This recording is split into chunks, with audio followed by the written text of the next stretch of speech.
नमस्कार दोस्तों, स्वागत है आपका मेरे हिस्ट्री चैनल पर। दोस्तों, आज हम देखेंगे नूरजहाँ के बारे में कि नूरजहाँ कौन थी, उनका मूल नाम क्या था और नूरजहाँ के बारे में देखेंगे किस प्रकार जो है जहांगीर का नूरजहाँ से विवाह होता है। और नूरजहाँ और उनकी माँ जो थी अस्मत बेगम, उन्होंने मिलकर कौन से जो है विधि का आविष्कार किया, वह आज के वीडियो में देखेंगे। इसके अलावा नूरजहाँ द्वारा ही जहांगीर के समय एक नूरजहाँ गुट का निर्माण हुआ, जो कि उस समय जो था मुग़ल साम्राज्य में, या अगर हम कहें तो मुग़ल शासन में जो है अत्यधिक प्रभावी था। उसका जो था जो दरबार था उस पर अत्यधिक प्रभाव था। दरबार तथा जहांगीर के ऊपर उस नूरजहाँ गुट का अत्यधिक प्रभाव था, वह देखेंगे आज के वीडियो में। तो शुरू करते हैं नूरजहाँ। तो दोस्तों, नूरजहाँ देखते हैं। तो नूरजहाँ के पिता की अगर बात करें तो पिता थे इनके गयास बेग, कहीं कहीं नाम गियास बेग भी मिलता है।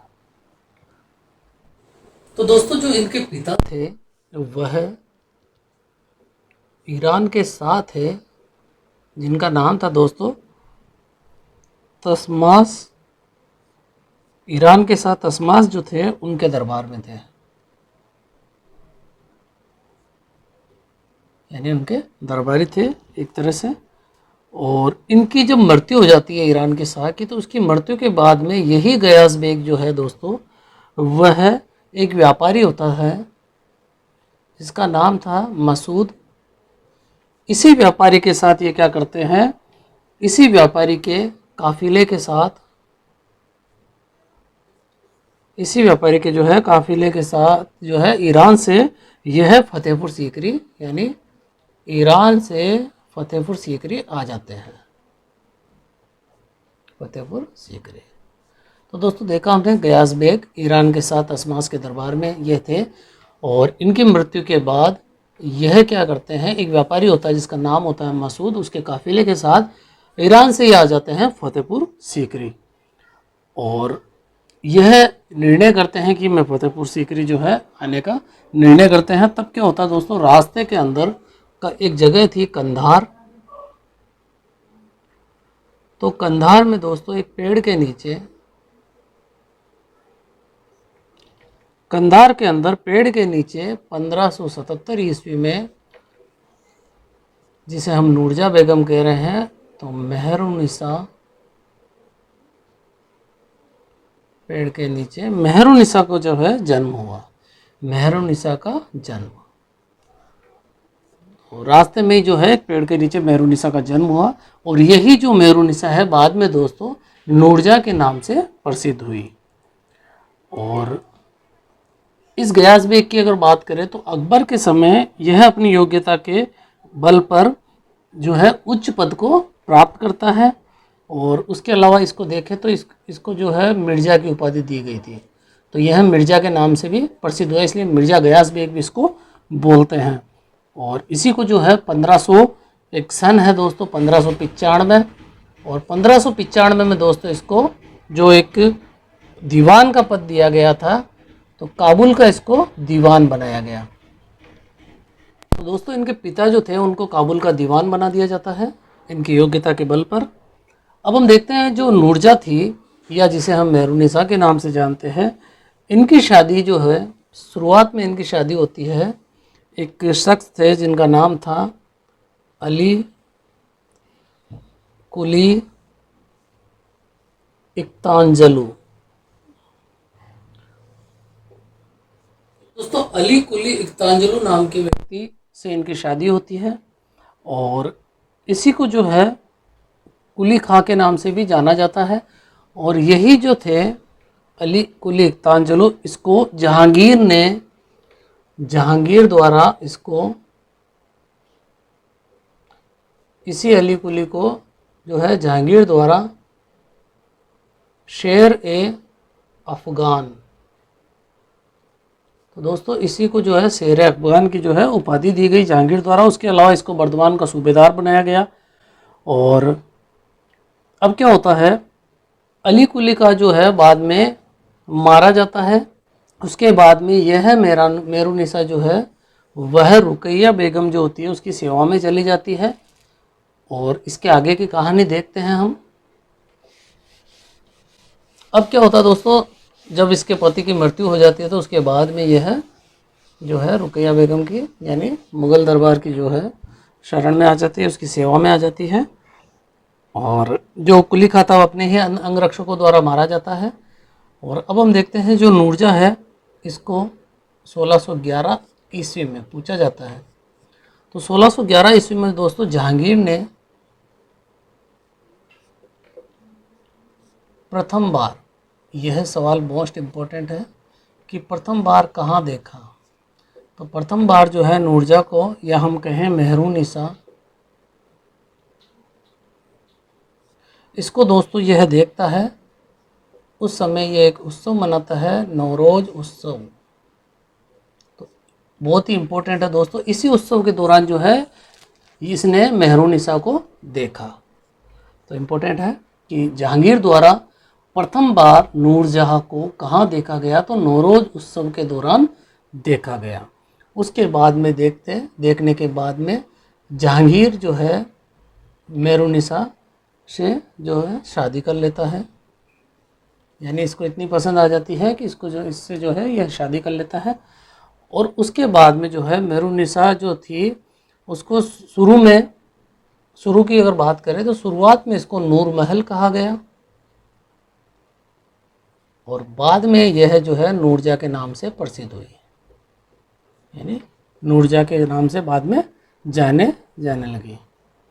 और इसकी जो अंत में इसकी अगर हम सिक्कों पर इसकी उपाधि मिलती है, इसका जो नाम मिलता है सिक्कों पर, तो वह नाम इसका मिलता है बादशाह बेगम।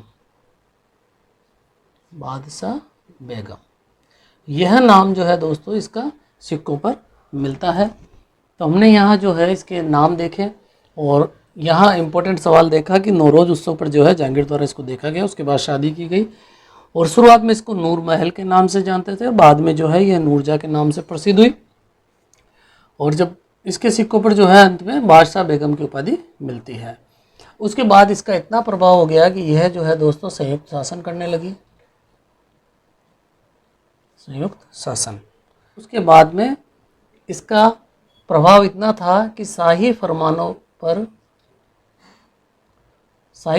जो होते थे उन पर यह हस्ताक्षर भी करने लगे। संयुक्त शासन करने लगे तो उसके दौरान ही जो है शाही फरमान जितने भी होते थे उस पर इसके भी हस्ताक्षर होते थे। उसके अलावा अगर और हम देखें इसके ही अंतर्गत, तो यह झरोका दर्शन देने लगी। झरोका दर्शन देने लगी, शिकार खेलने जाने लगी। अब हम देखते हैं नूरजहाँ के द्वारा एक गुट बनाया गया था जिसे नूरजहाँ गुट या जुंटा गुट या जनता गुट के नाम से जानते हैं, और इससे जो है सवाल पूछे जाते हैं। तो हम देखते हैं उसको।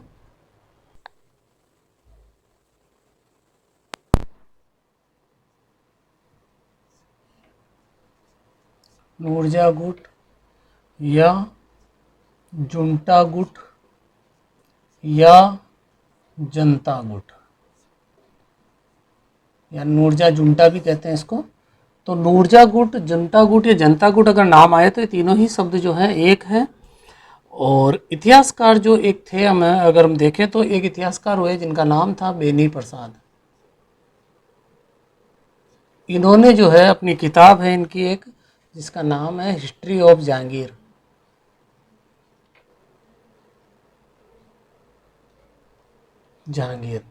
इसके अंतर्गत जो है वह इस गुट की चर्चा करता है। अगर पूछा जाता है कि नूरजहाँ गुट की चर्चा कहाँ की गई है, तो नूरजहाँ गुट की चर्चा जो है हिस्ट्री ऑफ जहांगीर एक बुक है। यानी यहाँ दो सवाल बनते हैं, किताब का नाम और बेनी प्रसाद द्वारा इसकी चर्चा की गई है। अब हम देखते हैं नूरजहाँ गुट में जो है कौन कौन से शामिल थे। तो स्वयं नूरजहाँ, इसके अलावा इसमें इसके पिता गियास बेग, यानी इसी के परिवार के सदस्य थे। इसके अलावा इसकी माँ असमत बेगम, असमत बेगम के अलावा था इसमें आसफ खां, आसफ खां के अलावा खुर्रम, जिसे हम शाहजहाँ के नाम से जानते हैं। तो दोस्तों खुर्रम शुरुआत में रहता है, बाद में इस गुट से हट जाता है। तो यहाँ अगर हम इसके सदस्य की बात करें गुट के, तो नूरजहां, गियास बेग, असमत बेगम, आसफ खां और खुर्रम। यह जो अगर पूछा जाए तो टोटल 5 इसके सदस्य थे। और इसी गुट के प्रभाव से नूरजहां ने अपने पिता जो ये गयास बेग था, इसको एतमातुद्दौला की उपाधि दिलवाई।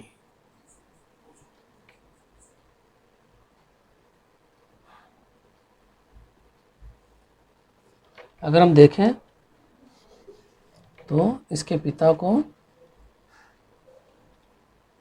एतमातुद्दौला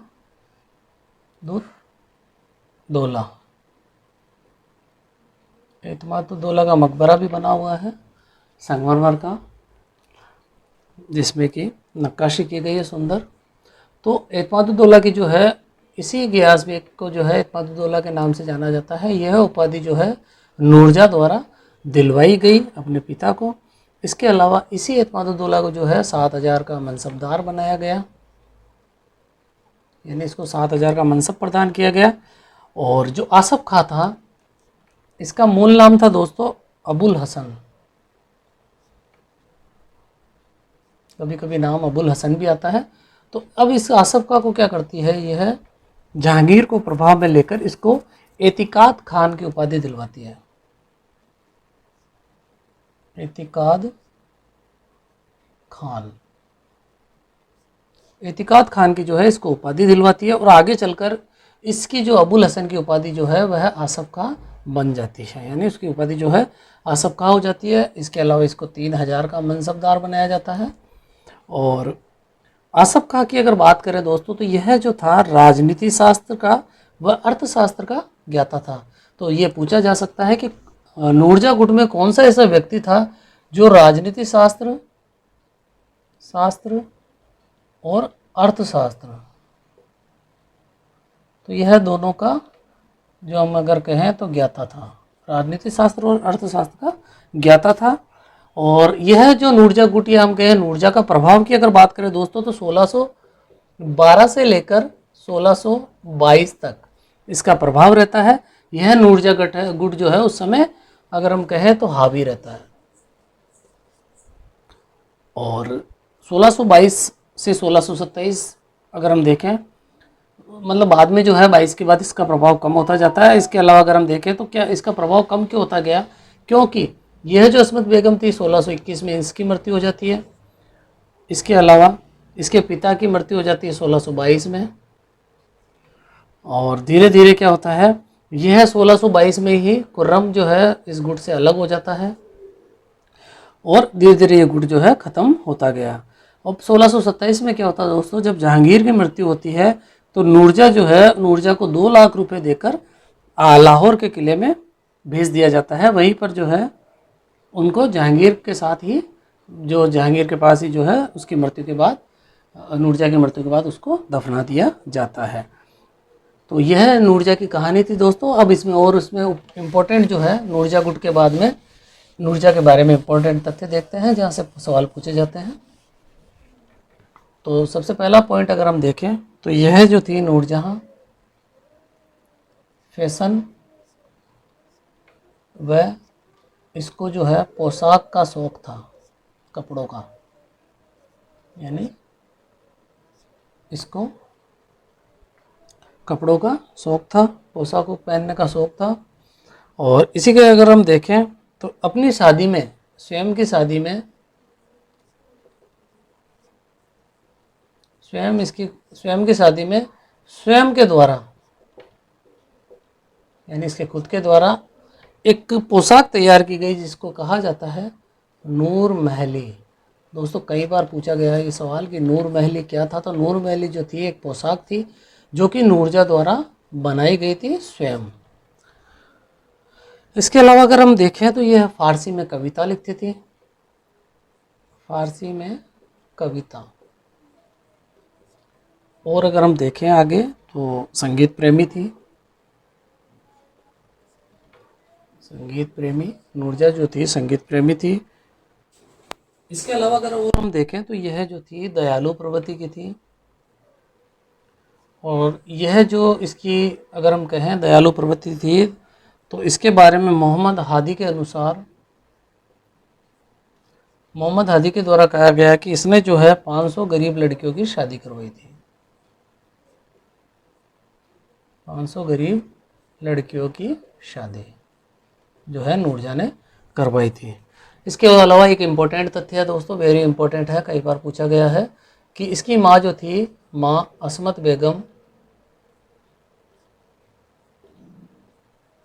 इनकी माँ थी माँ असमत बेगम जो थी, इनके साथ मिलकर इनके साथ नूरजहाँ और इन्होंने एक विधि का इजाद किया था, यानी इन दोनों ने मिलकर एक विधि बनाई थी गुलाब से इत्र बनाना। गुलाब से इत्र कई बार पूछा गया दोस्तों ये सवाल। गुलाब से इत्र बनाना जो थी नूरजहाँ की माँ थी असमत बेगम, उनके द्वारा किया गया और दोनों का रोल था इसमें।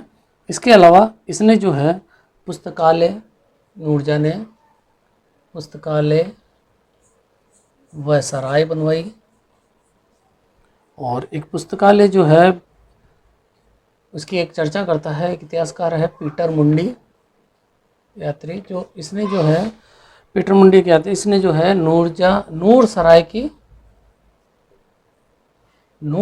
की दोस्तों इसने चर्चा की। पूछा जाता है पीटर मुंडी ने किसकी चर्चा की है, तो नूर सराय की इसने चर्चा की थी। तो दोस्तों यह थी नूरजहाँ, जहांगीर की प्रिय पत्नी, जिनका कि मूल नाम मेहरुनिसा था। आज हमने देखा है इनके बारे में और कैसे जो है इनके पिता गयास बेग को नूरजहाँ गुट द्वारा एतमादुद्दौला की जो है उपाधि दिलवाई जाती है। उसके अलावा एक नूरजहाँ गुट का निर्माण किया जाता है इनके द्वारा और 1611 में जहांगीर द्वारा नौरोज उत्सव में नूरजहाँ को प्रथम बार देखा जाता। उसके बाद जहांगीर ने जो है इनके साथ निकाह कर लिया या हम कहें शादी कर ली और यही नूरजहाँ जो थी पहले नूर महल, बाद में नूरजहाँ और उसके बाद जो 1613 में इनकी एक उपाधि मिलती है बादशाह बेगम की उपाधि मिलती है। दोस्तों जहांगीर की जो पत्नियां थी जैसे हम कहें मानबाई, साहिब जमाल, मेहरुनिसा, तो उनमें से जो मेहरुनिसा थी उनकी प्रिय पत्नी थी जिनका नाम नूरजहाँ। तो दोस्तों आज का ये टॉपिक यहीं तक और आशा करता हूँ दोस्तों आज का टॉपिक आपको पसंद आया होगा, क्योंकि हमने जो है इस टॉपिक में सारे तथ्य कवर कर लिए जितने भी सवाल पूछे जाते हैं और जहाँ जहाँ से सवाल बनते हैं आज हमने वह सब देखे। तो मिलते हैं एक नए इम्पोर्टेंट वीडियो के साथ, तब तक के लिए धन्यवाद।